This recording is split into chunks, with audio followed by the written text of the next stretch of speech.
दोस्तों, अगर आपके पास बेबी पैरट है, आपको बेबी पैरट को कितने बार खाना खिलाना चाहिए, कितने क्वांटिटी में खाना खिलाना सेफ है, ओवर फीडिंग से बेबी पैरट की यहाँ पर जान भी सकते हैं। तो ये बात बिल्कुल सच है, तो ध्यान में रखिए। आपको बेबी पैरट को अगर गेस करके अगर आप खाना खिला रहे हो, तो ये वीडियो आपके लिए ही है। ये वीडियो देखने के बाद आपके बर्ड की इजीली जान बच सकती है। तो फ्रेंड, आज हम आपको बताएंगे कि baby parrot feeding age wise schedule किस तरह से करना है, कितनी मात्रा में करना है, कितना सेफ होता है और क्रॉप को किस तरह से चेक करना है, और फीडिंग के हम कौन से मिस्टेक करते हैं जिसमें बच्चों की यहाँ पर डेथ होती है। तो वीडियो बिल्कुल स्किप मत कीजिए, खासकर अगर आपका बेबी पैरट 0 से लेकर 40 दिन का है तो बने रहा मसाला। तो फ्रेंड्स, मैं doctor Rahul, veterinary field surgeon and pet consultant, और doctor Rahul bird care series में आपका बहुत बहुत स्वागत है।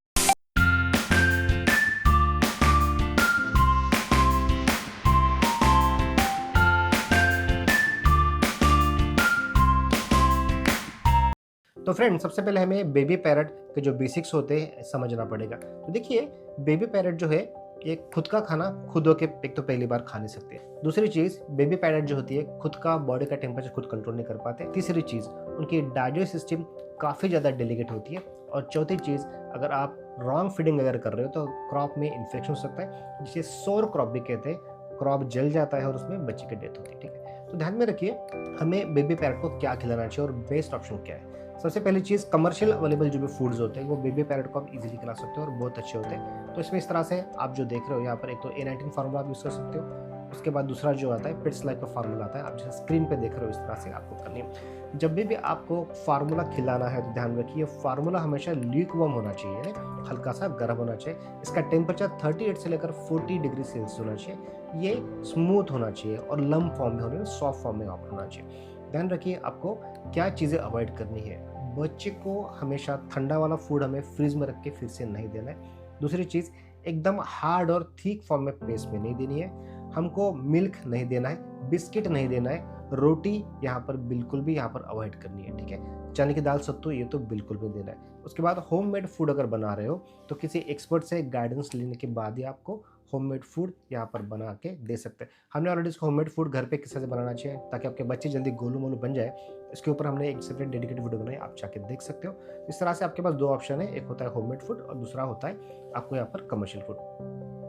ध्यान रखिए, कोल्ड और एकदम हार्ड वाला फूड जो होता है ना, वो अगर आप देते हो तो बच्चे का क्रॉप जो होता है उसमें जाके जमा होकर स्टैसिस हो जाता है, यानी वही रुक जाता है और डाइजेशन पूरी तरह खराब हो जाता है। ठीक है, तो तीसरी चीज़ हमें क्या करना है, अभी बेबी पैरट जब भी आपके पास आ जाते हैं तो छोटे से 1 दिन से लेकर बेबी पैरट कम से कम यहाँ पर 44-45 डेज तक हमें अच्छे से खिलाना पड़ता है। ठीक है, तो 0 से 7 डेज में जो बच्चे होते हैं उनको आपको एवरी 2 to 3 आवर्स में आपको यहाँ पर फीडिंग करना है, यानी हर 2 से 3 घंटे में फीडिंग करना है। नाइट टाइम में भी छोटे बच्चों को इनको यहाँ पर फीड की रिक्वायरमेंट होती है। ठीक है, कंसिस्टेंसी जो रहेगी बिल्कुल पतले फॉर्म में यहाँ पर बच्चों को देना है, और जो क्रॉप होता है वो देखना है हमको, ओवर फीडेड यहाँ पर नहीं होना चाहिए। उसके बाद 1 हफ्ता होने के बाद 8 दिन से लेकर 15 दिन के जो भी बच्चे होते हैं उनको दिन में 4 बार आप यहाँ पर फीडिंग कर सकते हो। यहाँ पर क्वांटिटी जो है यहाँ पर थोड़ी सी आपको थिक करवानी है। ठीक है, और उसके बाद क्रॉप जब एम्प्टी हो जाता है उसके बाद ही नेक्स्ट स्लॉट देना है। उसके बाद 16 दिन से लेकर 30 दिन के जो भी बच्चे होते हैं उनको दिन में आपको 4 बार ही खिलाना है। ठीक है,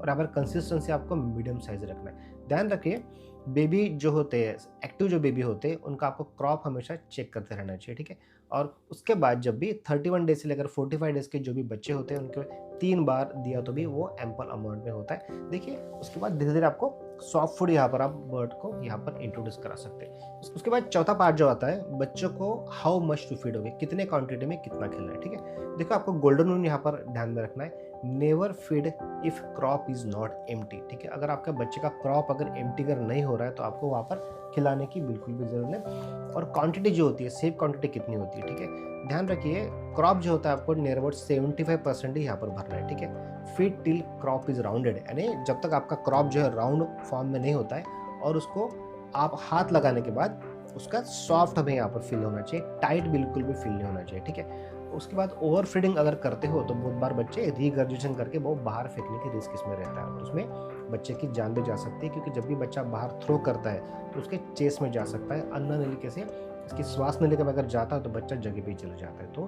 ध्यान रखिए। ठीक है, उसके बाद टाइट अगर क्रॉप हो जाता है तो वो काफ़ी ज़्यादा इमरजेंसी होती है, तो वहाँ पर आपको डॉक्टर को दिखाने की वहाँ पर कोशिश कीजिए। क्रॉप की कंसिस्टेंसी हमें कैसी चेक करनी है, ठीक है। तो जब भी क्रॉप को आप टच कर रहे हो खिलाने के बाद, वो क्रॉप हमें हमेशा सॉफ्ट रखना चाहिए, ठीक है। और 24 घंटे में एक बार पूरा क्रॉप यहाँ पर खाली होना ही होना चाहिए। देखिए कुछ वार्निंग साइंस होते हैं, अगर बर्ड का क्रॉप काफ़ी हार्ड हो गया है, ठीक है, या फिर आपको स्मेल काफ़ी ज़्यादा आ रहा है उसके मुंह में से, या फिर फीड जो है उसको डाइजेस्ट नहीं हो रहा है, इसका मतलब क्रॉप का बहुत ही डेंजर तरीके से इन्फेक्शन लगा है। और इसके वजह से क्या होता है ना, बच्चों को बहुत बुरी तरह से इन्फेक्शन लगता है, स्टैसिस होता है, और टॉक्सिन की वजह से यहाँ पर बर्ड की जान यहाँ पर जाती है, ठीक है। तो मोस्ट कॉमन मिस्टेक आपको क्या नहीं करनी है, ओवर फीडिंग नहीं करना है। दूसरी चीज़, फीडिंग जो है कोल्ड फार्मूला नहीं देना है। तीसरी चीज़, फीडिंग जो है हमेशा चेक करना है, क्रॉप यहाँ पर चेक कर लेना है। उसके बाद डर्टी सिरिंज और स्पून हमें बिल्कुल नहीं यूज़ करना है। और नाइट के टाइम में छोटे बेबीज है वहाँ पर उनको आप इजीली तरीके से आपको फीडिंग यहाँ पर स्किप नहीं करना है, उनको फीडिंग वापस देना है। देखिए इमरजेंसी जो होती है, यानी क्रॉप जब भी बच्चे का भर जाता है तो क्रॉप के ऊपर हमने सेपरेट डेडिकेटेड वीडियो बनाई है। जब हार्ड क्रॉप हो जाए उसको एम्प्टी किस तरह से करना है, या आपको एक्सपर्ट हैंड से करना है, या फिर under the guidance of expert peoples यहाँ पर करना है। अगर इस तरह से कुछ इशू आती है तो आपको नीचे दे नंबर पर हमें कांटेक्ट कर सकते हैं, आप हमें व्हाट्सएप पे। हम आपको बेबी का क्रॉप किस तरह से फ्लश करना है, या फिर इसको जो भी स्टैसिस हुआ है किस तरह से रिलीव करना है, वो आपको पूरी तरह से बताएंगे। So friends, thanks for watching, stay connected. So friends, आपको ये वीडियो कैसे लगी इनबॉक्स में कमेंट करके जरूर बताइए। आपके बर्ड के रिलेटेड अगर कुछ प्रॉब्लम है जो सॉल्व नहीं हो पा रही, उसके लिए आप हमें नीचे दे नंबर पे आप व्हाट्सएप कीजिए, टेक्स्ट मैसेज कीजिए, और इस तरह से आपको QR कोड भेजेंगे। वो स्कैन करके आपको वहाँ पर हमारी छोटी सी कंसल्टेशन फीस पेड करनी है। उसके बाद यहाँ से वीडियो कॉल करके हम देखेंगे आपके पेट की क्या इशू है, क्या प्रॉब्लम है। हमारे इसमें फेस टू फेस इंटरेक्शन भी हो जाएगी, और आपके पेट की जो भी प्रॉब्लम है हम घर बैठे यहाँ से सॉल्व कर देंगे। उसके बाद हम इस तरह से आपको डिजिटल प्रिस्क्रिप्शन भेजेंगे, जो यूज़ करने के बाद आपके पेट की रिकवरी बहुत फास्ट होगी। So friends, thanks for watching, stay connected.